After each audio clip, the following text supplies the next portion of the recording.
Ladies and gentlemen, good day and welcome to the 2Q FY22 earnings conference call of Infibeam Avenues Limited, hosted by Incred Equities.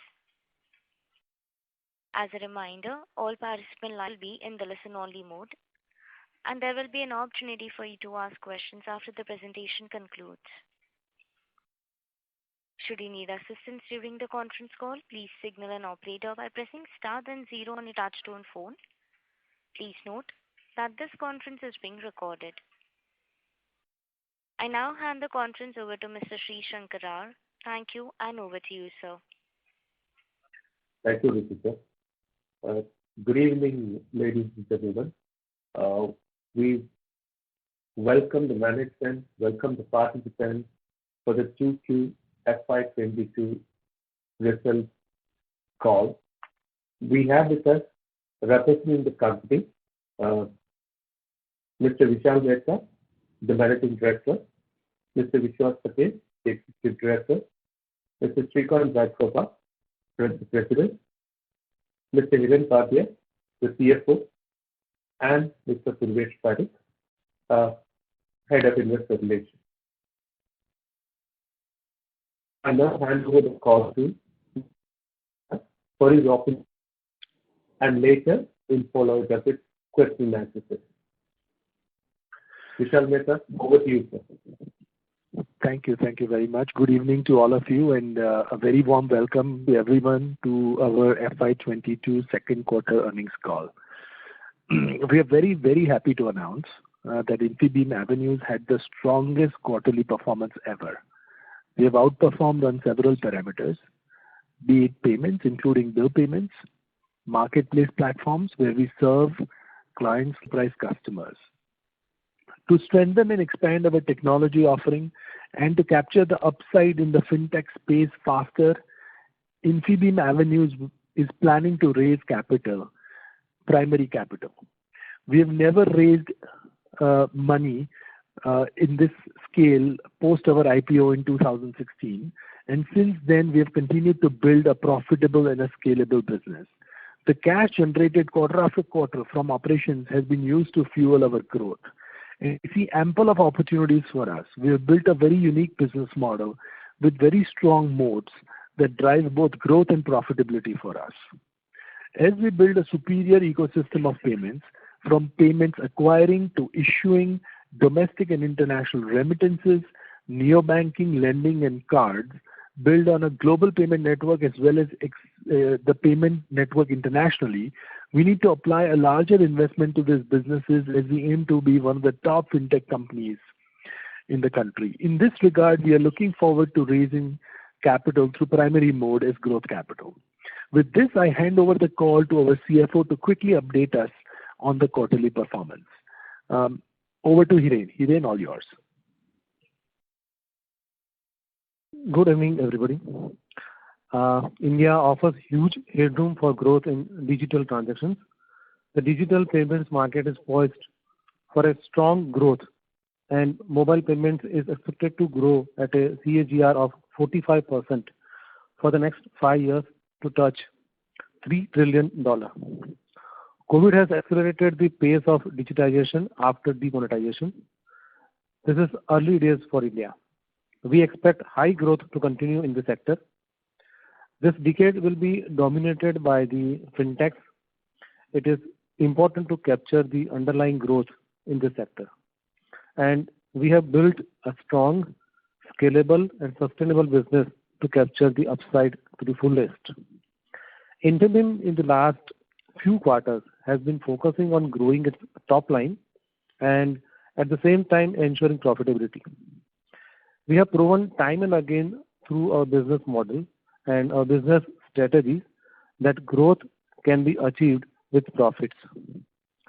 The company in this quarter has accelerated growth and achieved a record total processing volume of rupees 64,300 crore, that is approximately $9 billion, and is at the run rate of $40 billion. Gross revenue was up 44% on quarter-on-quarter basis and 109% year-on-year basis. to rupees 311 crore, that is $42 million. EBITDA margin excluding our subsidiary GoPayment was 60%. GoPayment is contribution positive. Company's profits from continuing operations grew 33% quarter-on-quarter and 55% year-over-year. We will continue to push the limits in all the businesses to keep achieving higher TPV and hence higher revenue, and at the same time ensuring profits. We achieved higher growth without significantly compromising on the take rates, as we added few large merchants and offered preferential take rates to them. Our India payments and platforms business are predominantly part of standalone accounts, contributing over 90% of the total revenue, where our EBITDA margin has actually grown to 63% in Q2 versus 61% in Q1. We have outperformed in our core business. We are debt-free now, have a cash conversion ratio of over 100%, consistently generate positive free cash flow, and in standalone business, we continue to generate higher ROE year after year. Our performance in the quarter has been exemplary, and we have shared it in detail in our earnings presentation and our press release. Now I request the moderator to now open the floor for question and answers. Thank you. Thank you very much. We will now begin the question and answer session. Anyone who wishes to ask a question may press star and one on the touchtone telephone. If you wish to remove yourself from the question queue, you may press star and two. Participants are requested to use handsets while asking a question. Ladies and gentlemen, we will wait for a moment while the question queue assembles.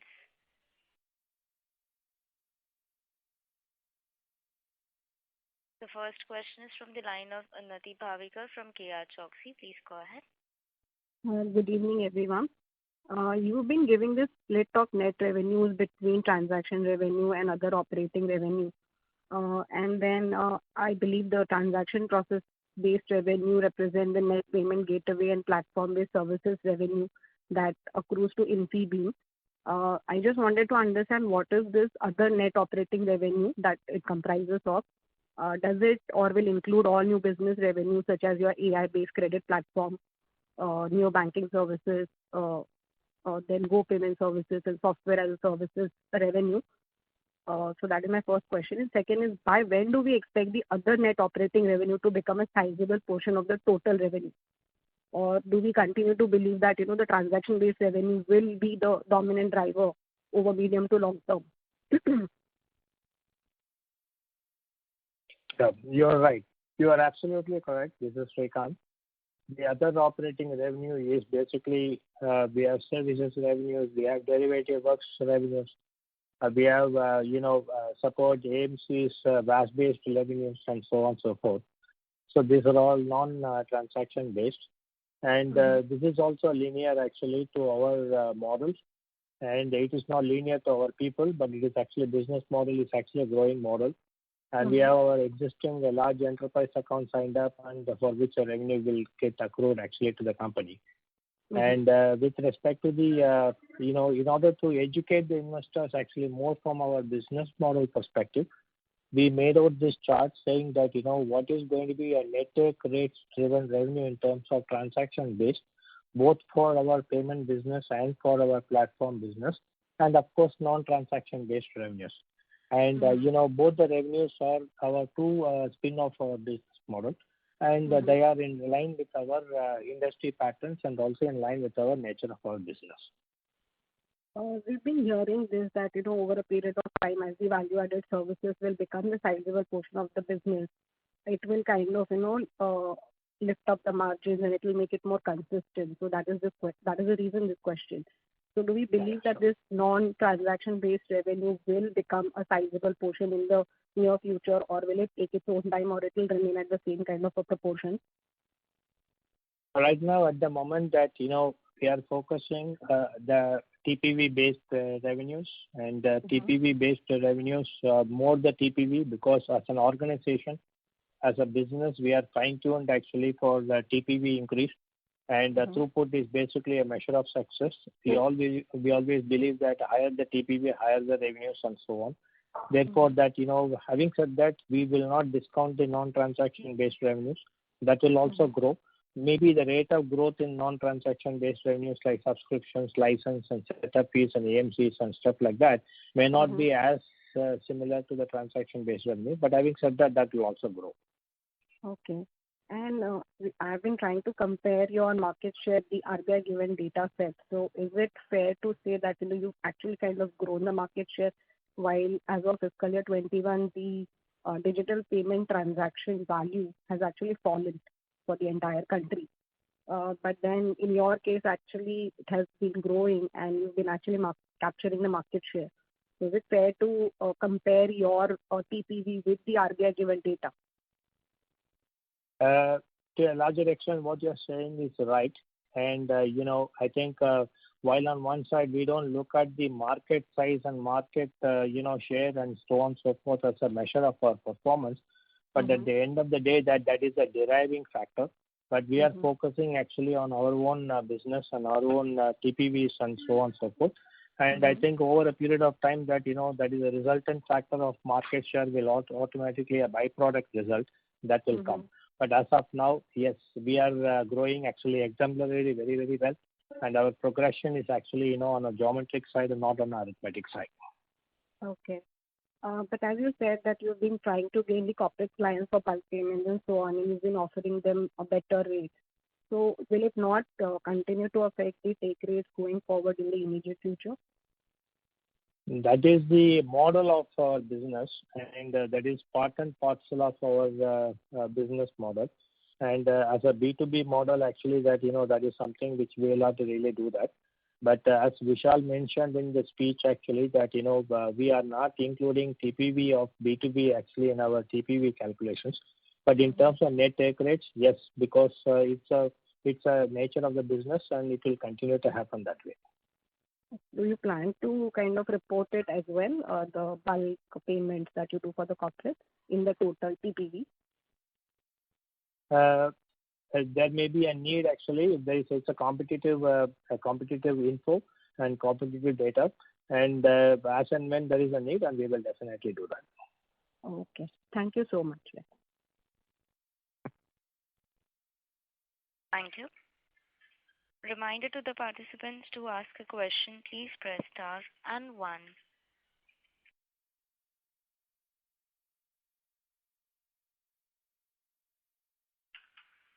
The next question is from the line of Deval Chan, an individual investor. Please go ahead.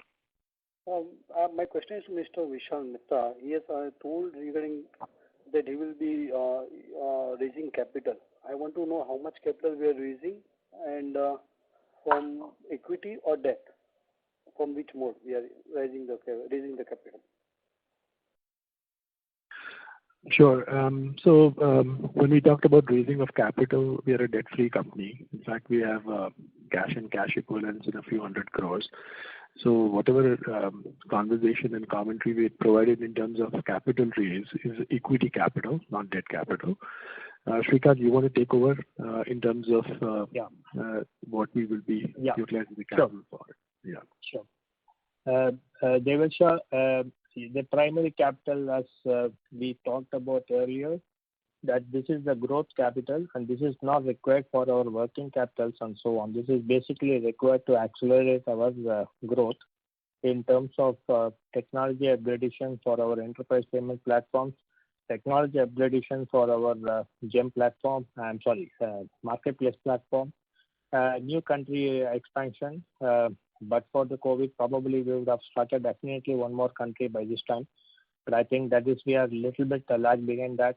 And, once the COVID situation settle down, then we will be definitely starting country expansion actually, so for that growth capital. And, lending actually is a huge business. And we did not visualize that, we will touch $1 billion by the end of this fiscal. And I think we may be touching actually $1 billion as a secured lending itself in this business, in this fiscal, by the end of this fiscal. So therefore, sorry? How much we are planning to raise the equity capital? Some 200. Yeah, I'm coming to that. So all put together that, we have not fixed any specific number actually in mind. And because we are really trying to really attract some marquee investors who will be strategically and financially actually beneficial to the company. So therefore, we are fairly flexible actually on that. But depending upon the investors, actually that that kind of a numbers may marginally vary here and there. But having said that, this is going to be used actually for our growth of the company. So it will be the liquidity shares will be issued to the new investors. It will be a primary capital, and by and large, actually, it will be by way of strategic investors and financial investors who is best actually for the company's expansions and company's growth actually. Okay. Can I have a second question? Sure. Do we have a neo banking license, or is there any procedure we are going on the process of applying it? Say it again. I couldn't understand the question. Do we have neo banking license? Because we have started neo banking services, right? Yes. So let me take this, Srikanth. Sure. So there is no license required for neo banking. Neo banking acts as a wrapper over the existing banking interfaces. Okay. So it's like an aggregator of all bank screens. It does not require a payment license. Okay. Got it. Or a neo banking license. Okay. Thank you.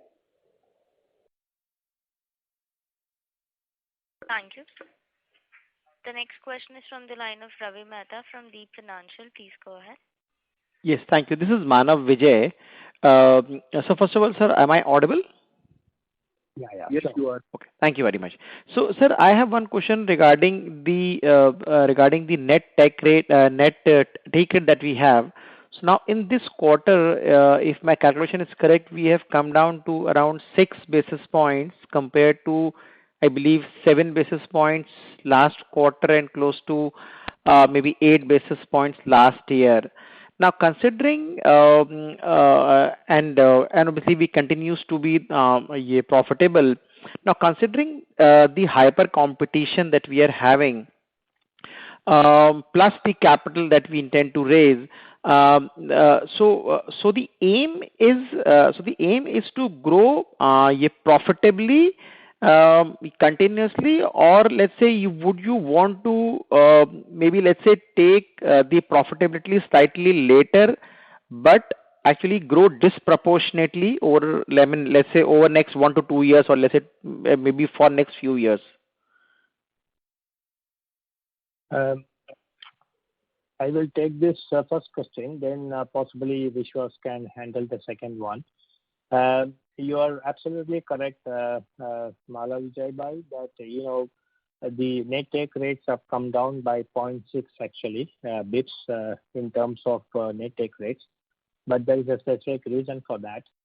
Last quarter it was 6.6 and this quarter is 6 actually, and fundamentally that the same quarter of last year it was the same 6.6. So by and large, if you really look at it, actually our volumes have actually gone up 1x over and possibly 2x over. For the entire FY21, our TPV value was 19 billion, and today we are at the run rate of actually 40 billion on an annualized basis. So despite that 1x growth, 110% growth, I think we are able to really manage the net take rate drop actually only by 0.6 bips actually, because of the competing reason. On one side that we can stick around to our 7 bips take rates and 6.5 take rates and so on, but probably we may have to really compromise a little bit of actually our TPVs. Therefore, that is the balance one has to really take in the entire business, so that we don't lose that kind of an opportunity. And value is a game, volume is a game, and we believe that by retaining more and more customers and more merchant addition, about 1 million additions in a span of 6 months is not a joke actually, Malabai. So therefore, that has been done actually with a little bit of compromise on the take rates. And we also believe that the travel sector is not fully opened actually in the country. So the moment travel sector is completely opened in the country, there may be a slight moderate actually tractions on the net take rates as well. So therefore, the strategy is to really grow the business in terms of overall business size, so that the profitability will be the derived factor actually. Sir, Okay. So taking on from what Srikanth said, Vishwas here. So taking on from what Srikanth said is that the reason of us going aggressive is that the numbers of the new merchant additions has already been told. 10 lakh merchants in less than 180 days is what we have been able to onboard. And I think that merchant addition and other things by little bit compromise on the take rate, which anyway the main sectors like entertainment and travel numbers will come in good numbers in this quarter, as you are aware, as people travel more and go out more. So that way the take rate will also increase better for this quarter.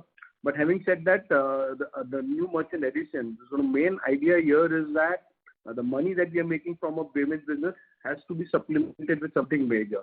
And that's where the lending piece comes in, and many other value-added services that we are planning for corporates and SMEs is where we are going to earn.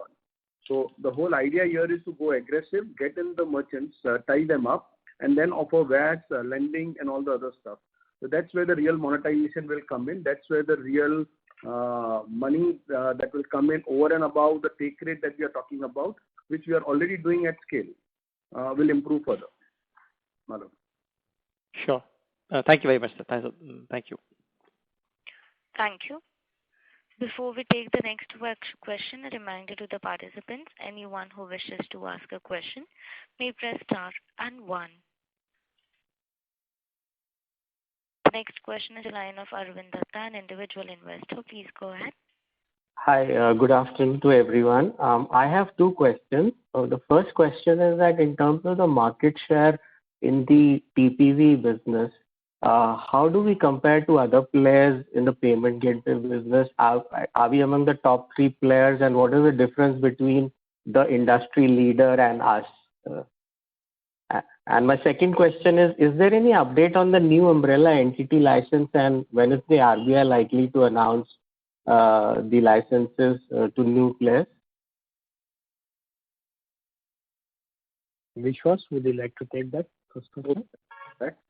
Okay, so the TPV business, which other new startups are claiming and many others, is a big question mark. While we are a listed entity, so we only discuss the real electronic payments that have moved from a customer's bank account into our account and then to the merchant.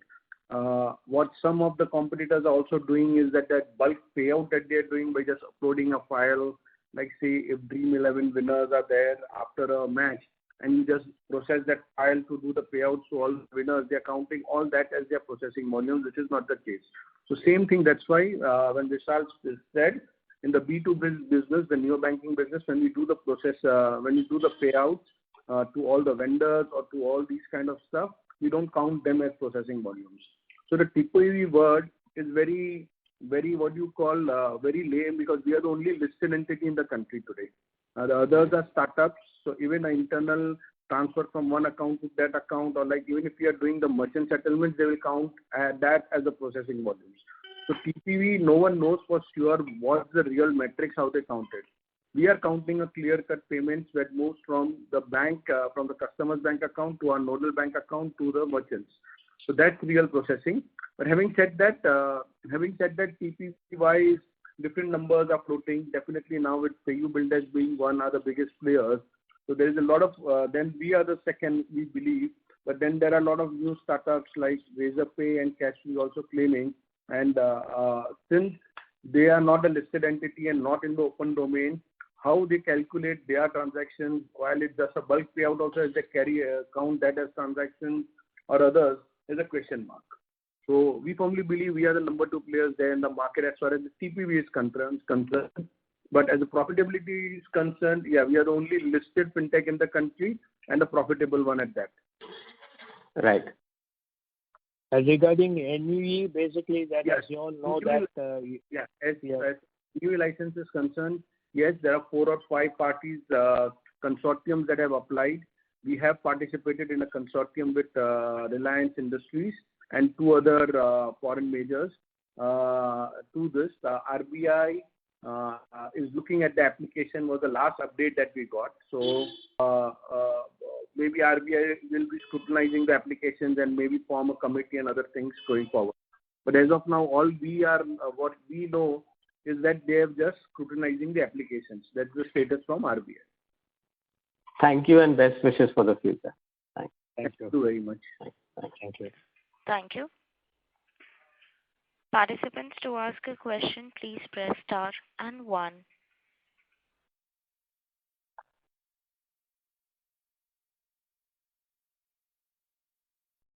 Anyone who wishes to ask a question may press star and 1.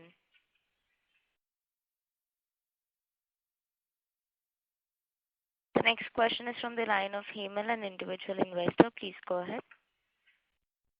Hi. Thank you for giving me this opportunity. I have a very quick question regarding this quarter. As you're saying that in your new banking, the merchant, as you explained, as you're getting the merchants onboarded and then cross-selling, one of the things that you're doing is merchant lending out there. This quarter, can you please, maybe there in the presentation, I can't find it, how much lending did we do to the merchants and what was the potential revenue from it? Purvesh, would you like to give the data?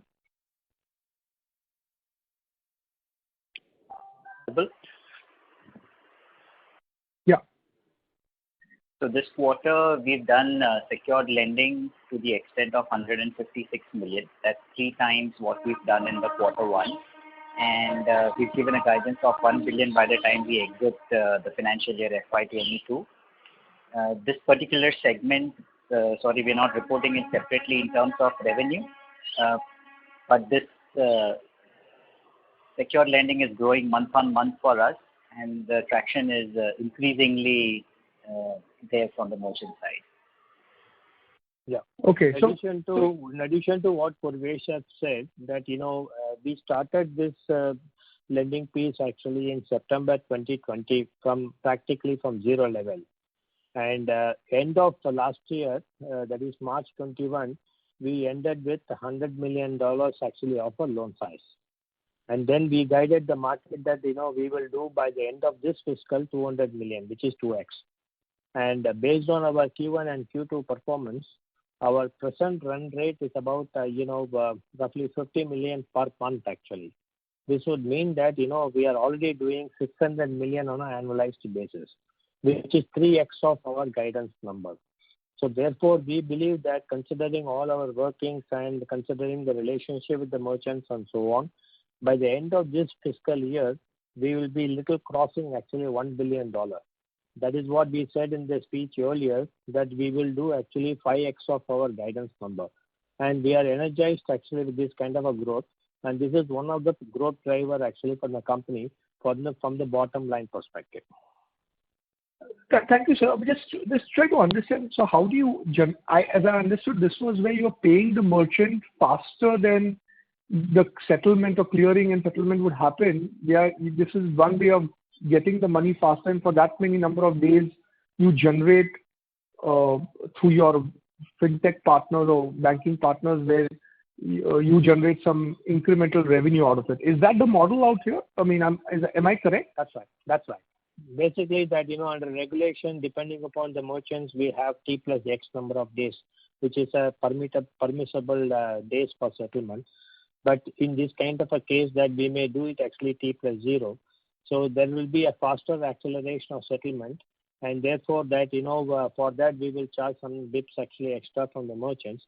And our cost of capital is practically, I would say very, very minuscule. So therefore that would be the profit driver for the company. So for us to think of as a metric to, I know the volumes are definitely important, but these are very low short-term lending, high volume churn. That's the one way to think about it, right? So what would be a potential objective, like in next 2 or 3 years, given the number of merchant base you have, given their volumes, what penetration and what volume size would you be aiming for, given what you know from your internal data? Okay, I will give you a little bit of data. So we are right now doing 800 crore per day, let's say, or 600 crore per day, let's say, in terms of processing. So what we are doing actually for $1 billion means 25 crore per day. So 25 crore per day resulting into $1 billion loan size. So out of our capability of 600 million, so 600 crore per day to 225 crore per day. So that is basically the growth opportunity in this piece. Got it. So you're saying merchants are liking it a lot and are willing to pay extra for it. Is Absolutely. What I should Absolutely. Why would they say no to that? Because they are getting cash on the day one, right? So. Correct. Oh, thank you, sir. This is all. This is my question. That's it. Thank you. Having said that, that is just one part of the lending. If you see, there is a whole slide where we have put in on the entire new lending mechanism, the platform with the AI-based thing that will, this kind of express lending will metaphor into many other things that is there, be it invoice factoring and other things. So we already, if you see our presentation, there's already a whole slide to it. So it will go further to that, to merchant invoice discounting, to other things in the coming days. So not at liberty to say more, but the entire platform will metaphor to not just this express lending, but many other things also. Excellent. Thank you, sir. Understood. Thank you. The next question is from the line of Supratim Basu from Americorp Capital. Please go ahead. Thank you. I was just looking at the numbers and trying to make sense of some of these changes that have happened QOQ. So two comments that I have, and then if I could get your explanation on that. One is that at a gross revenue level, the take rate seems to have gone up from 42 bips to 48 bips from 1Q to 2Q. But if I were to look at gross revenue this quarter, second quarter, versus gross revenue last quarter, and EBITDA of this quarter versus EBITDA of last quarter, it looks like all the incremental margins that incremental revenues that you have accrued this quarter has come at half the margin of the previous quarter. So it looks like the take rate, net take rate on the incremental revenues has gone down pretty dramatically. So, could you explain this disconnect, please? Yeah. Super thing. Let me just take this question. So if you would have really seen that, our merchant size is 2.4 million, and our present merchant size is 3 million. Is 1 million more in the last 6 months. And that means there is an attrition of, 4 lakh merchants actually. So the take rates effect is also there actually on that 4 lakhs merchant. And having said that, in this particular quarter, especially post-COVID, considering the competition reason, we are actually, have to really balance the take rates at the gross level and also at the net level, considering the fact that, there is a bulk payments, there is a the new customers are at the different pricing altogether. But at the same time, we need to really manage the overall net take rates. We should not really drop it actually significantly below the marks and water levels and so on. So we have, in a way, drawn up our water level actually, and we manage the system actually based on that. And however, the additions of customers have come at the cost of little bit of compromise actually on our pricing, as Vishal mentioned actually a few minutes earlier. And I think the trend, our strong belief is that the hospitality segment and the travel segment, where we make actually significant traction in terms of gross rates and also net take rates, and that has not been, even today, it has not been fully open, both in the international sector's point of view and also from the India sector's point of view. So therefore, once it gets open, and even some of the post-COVID situation is not actually fully over. So once some of the sectors are getting actually over, we believe that these take rates will go for a northwards, not upwards actually. Having said that, what has really happened in the last quarter and also in the quarter prior to the last quarter is that there are certain sectors where we were very, very weak. For instance, education sectors, we were very weak. But I think this COVID really helped us to really improve the education sectors in terms of our business verticals. So this is actually one of the reasons our education sectors are not actually based on bid based. It is based on fixed fee based. So therefore, that is also another reason why you are seeing actually a little bit of dip in the. Shrikant, that will explain the variability on the EBITDA side. My first. No, even net take rates also. Even net take rates also, because that is only at the fixed fee level. So at the so what I'm seeing so at the net take rate also, but the question really is, this gross revenue that you're reporting, 311 crores, that is your that correlates 1:1 with 64,300 crores of TPV, correct? Right. Right. So 311 crores on 64,300 vis-a-vis 216 crores last quarter on something like 50,630 crores, something like that, right? Right. So when I look at that, your gross commission, the gross take has actually gone up from 52 bips to 48 bips. So there are two factors that I'm seeing here. One is that actually the payment gateway has been able to charge more on a consolidated basis, or your client mix has actually improved in the TPV. You mentioned travels coming back, hotels are coming back, etc. So I'm assuming that because of that, because their share has gone up, this gross take rate has gone up 42 to 48 bips on a QOQ basis. But the EBITDA numbers have gone completely the other way. That doesn't make sense to me. So it looks like you are collecting more from the merchant, but you are actually paying out more than standard to everybody else within the ecosystem. The answer is yes and no, Supratim. The another factor which probably we have not maybe articulated in the press release or maybe in the presentation is that the gross revenue includes actually some of the license revenues actually from our platform business. So therefore, on an apple-to-apple basis, in order to determine the real take rates actually on the payment side and on the platform side on the license-based revenue, unless I split the license-based revenues out of my gross revenues, the numbers will dance in a different manner. Yeah, so that's what I asked you first, right? That's what I asked you first, that whether this gross revenue corresponds 1:1 with the TPV. Well, so that it's subject to license fee.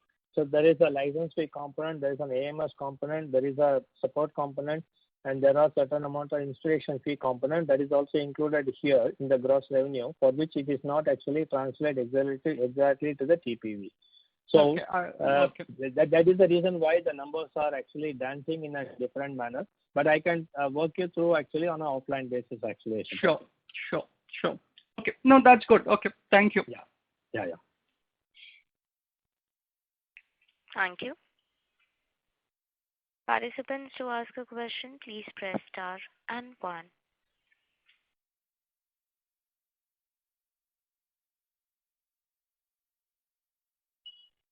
As there are no further questions, I would now like to hand the conference over to Mr. Sri Shankar for the closing comments.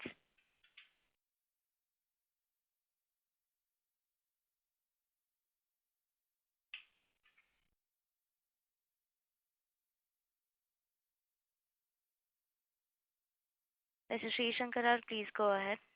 Your line is unmuted.